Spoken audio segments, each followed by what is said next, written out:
Once the machine is powered on, you'll go to the front display panel of the machine, and you'll notice there's two buttons for each corresponding hopper. One is auger control, and one is temperature.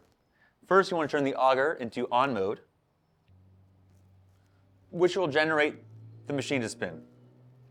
Next is temperature control, the snowflake, which has three functions: off mode, freeze mode, and chill mode. Click it twice, and it will go into freeze mode.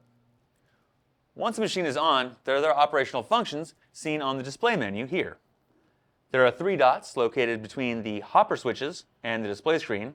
By holding down the middle button, it will bring you to the general menu. From here, you can set thickness or thinness on each side. By doing so, you say yes, and you can toggle left to right, 0 through 15. 15 being the heaviest thickness, 0 being not thick at all. It's pretty much soda water. Here you can also test the augers, set times, dates, cleaning times, and language. Very straightforward stuff.